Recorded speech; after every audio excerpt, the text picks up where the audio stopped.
بسم اللہ الرحمن الرحیم۔ السلام علیکم۔ ایک حافظی قرآن لڑکی کو سانپ کے ساتھ قبر کے اندر کیوں دفنایا گیا؟ یہ واقعہ نہایت ہی سبق آموز اور عبرتناک واقعہ ہے، لہٰذا ہماری آپ سے گزارش ہے کہ ہمارے اس واقعہ کو اینڈ تک ضرور دیکھیے گا کہ آپ کو اس واقعے سے عبرت حاصل ہو سکے۔ تیز بارش ہو رہی تھی، اماں ہاجرہ کے ہاتھ پاؤں پھول رہے تھے۔ اس نے رو رو کر سارا محلہ سر پر اٹھا رکھا تھا۔ کہا گئی میری بچی واپس آ جا، خدا کے لیے 6 بج چکے ہیں، مغرب کا اندھیرا ہر طرف چھا گیا ہے، پتہ نہیں میری بیٹی کہاں ہوگی، کیا کر رہی ہوگی۔ اماں ہاجرہ ہمارے گھر میں بیٹی دعائی کر رہی تھی، مجھے کہہ رہی تھی کہ میں ان کے ساتھ چل کر ان کی بیٹی کو ڈھونڈوں، مگر اتنی تیز بارش میں گھر سے نکلنا بہت مشکل تھا۔ میری اماں نے کہا بارش رکنے دو پھر چلی جانا۔ اماں ہاجرہ کی نظر بھی بہت کمزور تھی کہ وہ دیکھ نہیں سکتی، بیچاری لاٹھی کی سہاری چلتی تھی، اس کی اور کوئی سہارا بھی نہیں تھا۔ میرے پاس اپنا ہر مسئلہ لے کر آتی تھی۔ 6:30 بج چکی تھی، بارش رک چکی تھی۔ میں نے گھر سے بڑی ٹارچ لے کر چلی اور اماں ہاجرہ کو ساتھ لے کر گھر سے نکل پڑی۔ اتنے میں پڑوس کی دروازہ کھلنے کی آواز آئی۔ وہ چچا حامد تھا جو نماز پڑھنے مسجد جا رہے تھے۔ ہم دونوں کو اکیلے یوں اندھیرے میں گھر سے نکلے دیکھ کر پریشان ہو گئے اور پوچھنے لگے تم لوگ اکیلے اس وقت کہاں جا رہے ہو؟ اماں ہاجرہ روتے ہوئے بولی بیٹا کیا بتاؤ، میری بیٹی آج مدرسے سے گھر واپس نہیں آئی، میں اس کے لیے سخت پریشان ہوں، میں اس کے مدرسے اکیلے جا ہی نہیں سکتی، اس بیٹی کو لے کر مدرسے والوں کے پاس جا رہی ہوں، دعا کرو میری بیٹی مل جائے۔ اماں ہاجرہ رو رہی تھی۔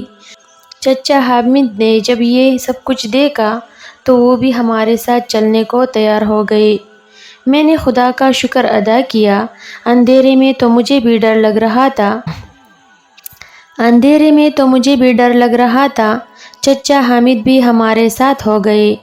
تھوڑی ہی دیر کے بعد ہم مین روڈ پر تھے، آس پاس لمبی لمبی گھاس تھے، موسم بہت سہانا تھا، ٹھنڈی ٹھنڈی ہوائیں چل رہی تھی، مگر ہمیں کوئی دلچسپی نہیں تھی کیونکہ ہم تینوں کو ماں کی فکر کھائی جا رہی تھی کہ کبھی کانوں میں ہلکی ہلکی چیخ کی آواز پڑی، لگ رہا تھا کہ کوئی دھیرے دھیرے رو رہا ہے۔ اماں ہاجرہ کی نظر تو بہت کمزور تھی مگر کان بہت تیز تھی۔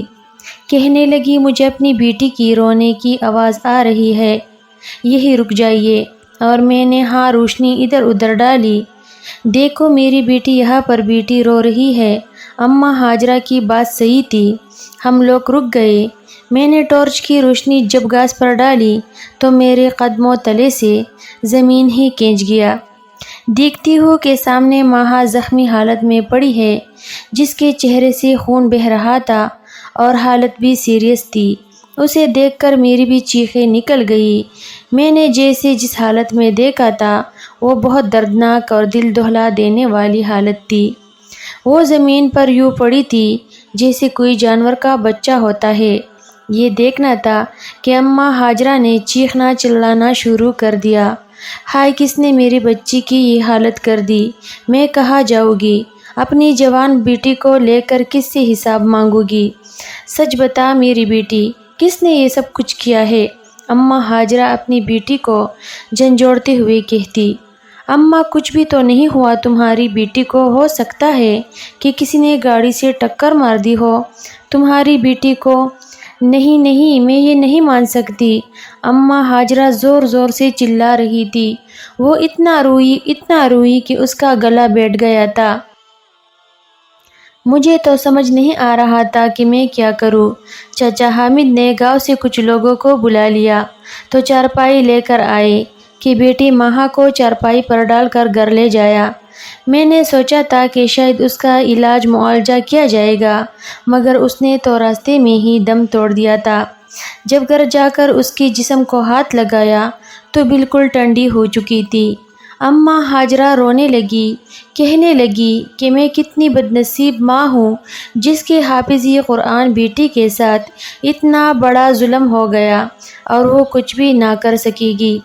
محلے کی سبھی لوگ اکٹھے ہو گئے تھے، سب کو پتہ چل گیا تھا کہ اماں ہاجرہ کے حافظی قرآن بیٹی ماہا کے ساتھ بہت بڑا حادثہ ہو گیا ہے، مگر لوگ عجیب عجیب باتیں بھی کر رہے تھے۔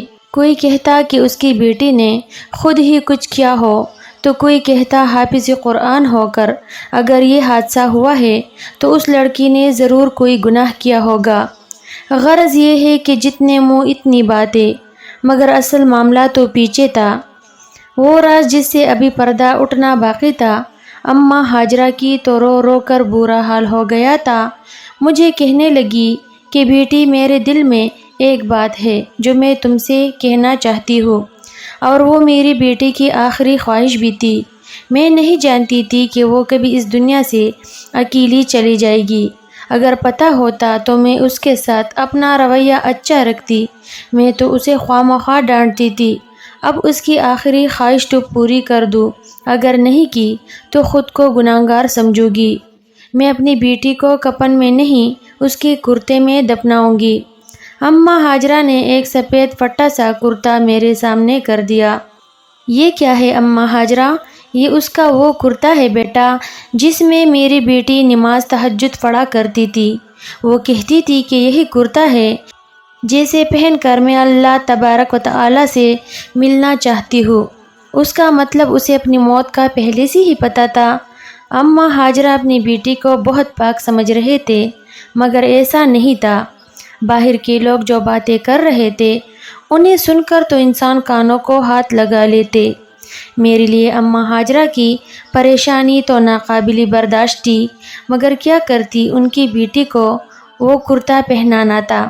میں اور میری والدہ نے جب اماں ہاجرہ کی بیٹی کو غسل دینے کا ارادہ کیا تو ہم پر ایسے کئی راز منکشف ہوئے جنہوں نے ہمارا دل دہلا دیا تھا۔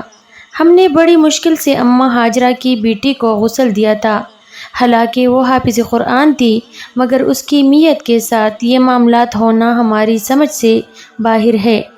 میں تو سوچ بھی نہیں سکتی تھی کہ کبھی کسی حافظ قرآن اور نماز اور تہجد کی پابند لڑکی کی میت کے ساتھ ایسا بھی ہو سکتا ہے۔ میرے ذہن میں خوف نے ڈیرے ڈال دیے تھے۔ میں سوچنے لگی تھی کہ کیا مجھے قرآن حفظ کرنے سے باز رہنا چاہیے، کیونکہ جو انسان قرآن حفظ کرنے کے بعد بھی اپنی غلطیوں سے باز نہ آئے تو اس کے ساتھ اللہ تبارک و تعالی جو معاملات کرتا ہے میں نے اپنے آنکھوں کے سامنے دیکھ لیا۔ مگر میں وہاں اماں ہاجرہ کا دل نہیں دکھانا چاہتی تھی کہ اس کی بیٹی کے بارے میں اسے ایسی شرمناک حقیقت پتہ چلے کہ اس کا اپنا بھی دل پریشان ہو جائے۔ اس لیے میں چپ رہی تھی، مگر لوگ کہاں چپ رہنے والے تھے۔ لوگوں کے تو منہ میں زبانیں ہوتی ہے، اور تیر جیسی زبانیں۔ محلے کی ایک عورت نے لاش کو دیکھ کر ایک عجیب بات کہی تھی۔ اماں ہاجرہ کو روتا دیکھ کر اس نے جو فقرہ بولا تھا وہ عزت نفس کو مجروح کرنے والا تھا۔ بولی کہ اماں ہاجرہ، تم نے تو اپنی بیٹی کی فارسائی کی صفائیاں دی تھی، لیکن اگر تمہیں اتنی ہی فارسا لگتی ہے تو تم اس کی لاش کا پوسٹ مارٹم کیوں نہیں کروا لیتے؟ تمہیں سب سمجھ آ جائے گی کہ تمہاری بیٹی کے ساتھ کیا ہوا ہے، کسی گاڑی نے ٹکر ماری ہے یا پھر… اماں ہاجرہ نے اس کے منہ سے ہی بات کھینچ لی اور اس کے چہرے پر زوردار تماچا دے مارا۔ خبردار، جو تم نے میری بیٹی کے بارے میں بکواس کی۔ میری بیٹی پاک اور صاف تھی، اس کا کردار شیشے کی طرح تھا۔ تمہیں شرم نہیں آتی ایسی بکواس کرتے ہوئے؟ ہاجرہ کی بات سن کر میں سن ہو کر رہ گئی تھی۔ میں اسے کیا بتاتی کہ میں نے تمہاری بیٹی کی میت میں کیا دیکھا ہے۔ اماں ہاجرہ کا غرور اور مان میں توڑنا نہیں چاہتی تھی۔ اسے اپنی بیٹی پر بہت بھروسہ تھا۔ میں چاہتی تھی کہ اس کا یہ بھروسہ قائم رہے۔ پوسٹ مارٹم کی بات نے اماں ہاجرہ کو بہت پریشان کر دیا تھا۔ بیٹی کا جنازہ اٹھنے کے بعد اماں ہاجرہ میرے پاس آ کر بیٹھی۔ وہ پھر سے پھوٹ پھوٹ کر رونے لگی اور کہنے لگی، بیٹا دیکھا تھا تم نے اس سکینہ نے کیا بات کی کہ میری بیٹی کا پوسٹ مارٹم ہونا چاہیے۔ ارے ایسا کیا کر دیا میری بیٹی نے؟ لیکن بیٹا آج کل زمانہ بھی تو خراب ہے، میرا دل بہت بری طرح چلنی ہو چکا تھا، کیا تمہیں بھی لگتا ہے کہ میری بیٹی کے ساتھ کوئی ایسا ویسا حادثہ ہوا ہے؟ نہیں اماں نہیں، تم خواہ مخواہ شک مت کرو، اپنی بیٹی کے بارے میں اچھا سوچو، اس کی مغفرت کے لیے دعا کرو۔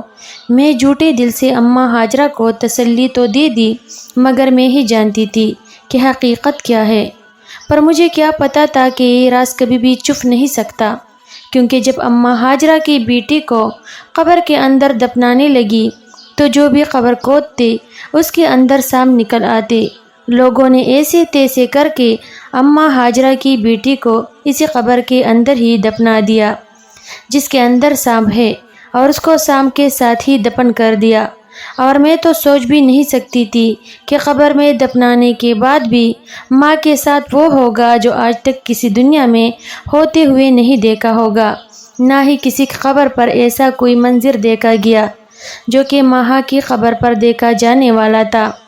میت کو دفنانے کے بعد اماں ہاجرہ بری طرح سے بے چین تھی، کہنے لگی میرا چھوڑو، تو اس دنیا سے پہلے ہی چلا گیا، اب میری بیٹی بھی نہیں رہی، میں کس کے پاس جاؤں گی، کس کے سہارے رہوں گی؟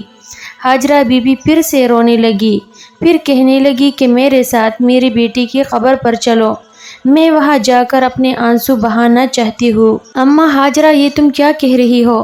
رات کا وقت ہو گیا ہے، ایسے وقت میں قبرستان نہیں جاتے۔ میں نے اسے سمجھانا چاہا مگر وہ تھی کہ سمجھنے سے باز نہیں آ رہی تھی۔ نہیں نہیں، مجھے جانا ہے، میں اپنی بیٹی کی قبر پر جانا چاہتی ہوں، میں اس سے باتیں کرنا چاہتی ہوں تاکہ میرا دل ہلکا ہو جائے، میرے دل پر بہت بوجھ ہے، میں بہت پریشان ہوں، اس کے پاس جانا چاہتی ہوں، اس سے اپنا دل کا حال سنانا چاہتی ہوں۔ میں نے والدہ سے اجازت طلب کی اور اماں ہاجرہ کے ساتھ ہوگی۔ رات کا اندھیرا ہر طرف پھیل چکا تھا، اماں ہاجرہ نے سفید چادر اپنے گرد لپیٹی ہوئی تھی۔ ہم دونوں قبرستان کی طرف روانہ ہو گئے، ہلکی ہلکی ٹھنڈی ٹھنڈی ہوائیں چل رہی تھی۔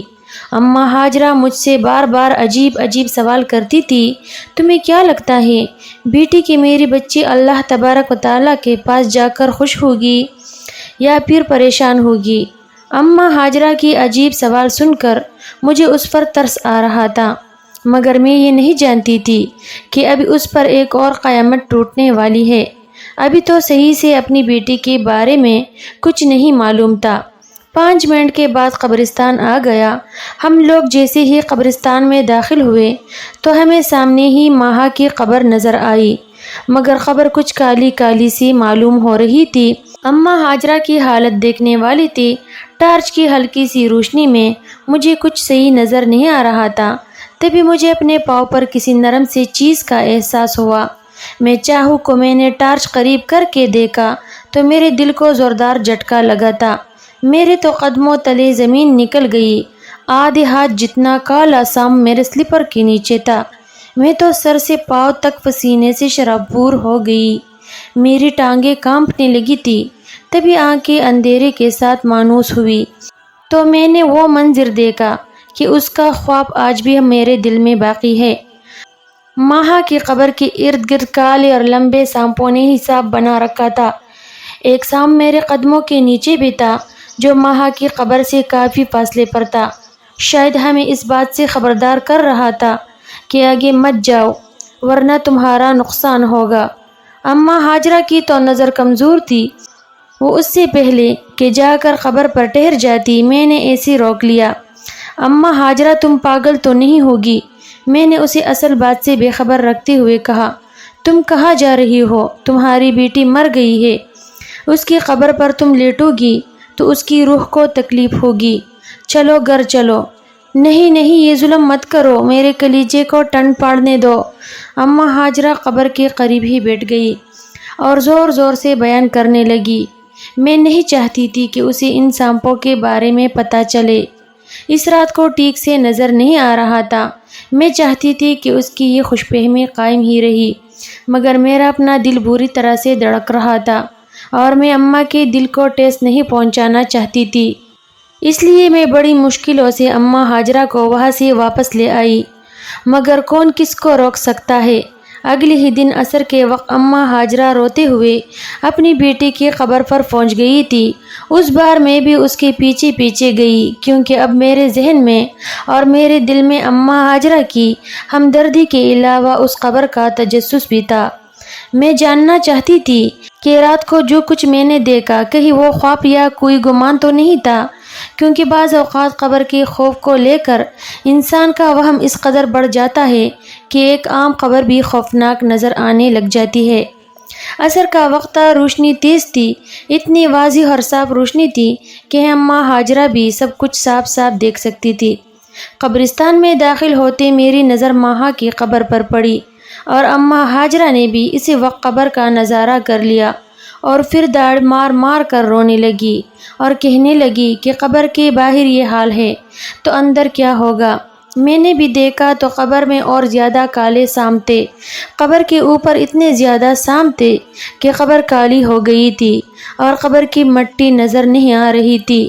میں نے یہ نہیں سوچا تھا کہ ابھی اس کے آگے جو ہونے جا رہا ہے وہ مجھے پھر سے اللہ تبارک و تعالیٰ کے قریب کر دے گا، مگر سوال تو یہ تھا کہ ایک حافظ قرآن لڑکی سے ایسا کیا گناہ سرزد ہوا تھا کہ اسے دنیا میں اس طرح ذلیل و رسوا ہو کر اللہ تبارک و تعالیٰ کے پاس گئی اور پھر اس کی قبر کا بھی پردہ نہ رہا۔ اس کے اوپر بھی سانپ آ کر اس قدر جمع ہو گئے کہ کسی کی ہمت نہیں رہی تھی کہ اس کی قبر کے قریب بھی جائے۔ میرے لیے تو یہ سب کچھ بہت مشکل تھا، لیکن ماں ہاجرہ تو ماں تھی۔ لوگوں کی طرح باتیں کرنے کی بجائے وہ اپنی بیٹی کے لیے بہت پریشان تھی۔ کہنے لگی، بیٹی، میں مفتی صاحب کے پاس جاؤں گی، ان سے پوچھوں گی کہ میں اپنی بیٹی کے لیے ایسا کیا کروں کہ اس پر سے عذاب کم ہو جائے۔ کاش مجھے کوئی بتا دے کہ میری بیٹی نے ایسا کیا گناہ کیا تھا۔ اماں روتی پیٹتی مسجد میں اس نے اپنے گھر سے جتنا راشن تھا نکال دیا، اس سے کھانا پکایا اور غریبوں کو کھلایا۔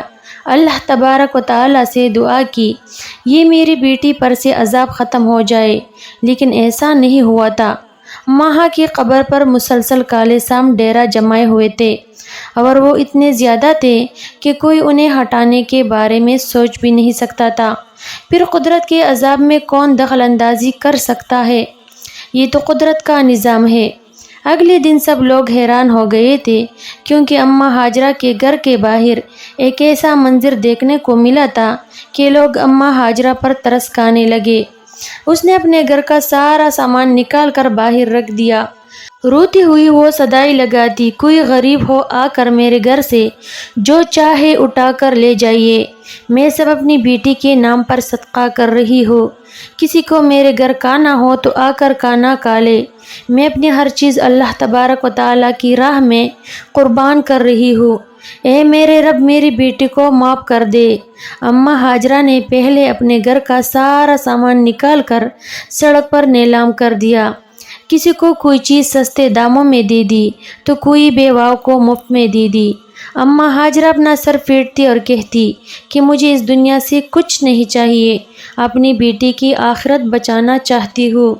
اماں ہاجرہ کے گھر کا سارا سامان ایک ہفتے میں غریب غربا اٹھا کر لے گئے تھے۔ ظاہر ہے لوگوں کی اپنی اپنی ضرورتیں ہوتی ہیں۔ اماں ہاجرہ نے سوچا تھا کتنا بڑا صدقہ اور قربانی کرنے کے بعد اس کی بیٹی کی قبر سے عذاب ہٹ جائے گا، مگر ایسا نہیں ہوا۔ اماں ہاجرہ ہر روز جا کر اپنی بیٹی کی قبر دیکھ لی تو وہاں پر سام جما لیتے۔ یہ دیکھ کر اماں ہاجرہ سوچنے لگی کہ آخر اس کی بیٹی سے کون سا اتنا بڑا گناہ ہو گیا ہے جس کی وجہ سے اسے اتنا سخت عذاب ہو رہا ہے۔ اماں ہاجرہ کے لیے سب کچھ کرنا بہت مشکل تھا۔ اب تو اپنے گھر میں بیٹی بس خالی نمک کے ساتھ روٹی کھاتی تھی۔ لوگوں کو اس پر بہت ترس آتا تھا، اگر اسے خود پر ترس نہیں آتا تھا۔ ایک دن اماں ہاجرہ نے اپنے زیور بھی بیچ دیا، جو کہ اس کا سب سے قیمتی اور سب سے آخری اثاثہ تھا۔ زیور بیچ کر اس نے جیسے خود کو اللہ تبارک و تعالیٰ کے آگے سونپ دیا تھا۔ اب تو اس کے پاس کچھ بھی نہیں بچا تھا۔ یہ وہ بیچ پاتی سڑک پر آ گئی تھی۔ آپ کو یہ جان کر حیرانگی ہوگی کہ ماہا کی قبر سے نہ ہی سانپ ہٹے اور نہ ہی اماں ہاجرہ کو سکون آئے۔ اماں ہاجرہ تنگ آ کر نماز کے لیے بیٹھ گئی۔ مصلی پر بیٹی نہ کھاتی نہ پیتی، بس اللہ تبارک و تعالیٰ کے سامنے روتی رہتی، اور صبح شام جو بھی گزرتا اسے آواز دے کر کہتی، میرے بیٹے کے لیے دعا کرو، اس کا عذاب کم ہو جائے۔ اماں ہاجرہ تو سک کر کانٹا ہو گئی تھی، مگر اسے اپنی بیٹی کا گناہ سمجھ نہیں آ رہا تھا کہ تبھی ایک دن ایک لڑکی میرے پاس آئی۔ اس نے مجھ سے کہا کہ ماہا نامی لڑکی سے ملنا چاہتی ہوں۔ میں نے اسے ساری بات بتا دی تو اس کے چہرے کا رنگ اڑ گیا۔ کہنے لگی، مجھے فوراً ماہا کی ماں کے پاس لے چلو۔ میں اسے لے کر فوراً اماں ہاجرہ کے پاس لے آئی تو اس نے اماں سے کہا کہ میں تمہیں تمہاری بیٹی کی ساری حقیقت بھی بتاؤں گی، لیکن سب سے پہلے تم مجھے اس کے کمرے میں لے چلو۔ اماں ہاجرہ تو اس آندھی کی مانند تھی جس کے لیے دنیا کی سب سے بڑی نعمت بس دو آنکھیں ہی ہوتی ہے۔ وہ اسے فوراً اپنی بیٹی کے کمرے میں لے گئی۔ ماہا کے کمرے میں جاتے اس لڑکی نے اس کا کمرہ الٹ پلٹ کر دیا۔ کچھ نہ ملا تو اس کا بستر الٹ دیا۔ نیچے رکھ کے موبائل فون نے اماں ہاجرہ کو بھی حیران کر دیا تھا۔ یہ تو ایک سمارٹ فون تھا۔ لڑکی نے سمارٹ فون لے کر کھولا تو اس کا مواد دیکھ کر ہم لوگ بھی حیران رہ گئے تھے۔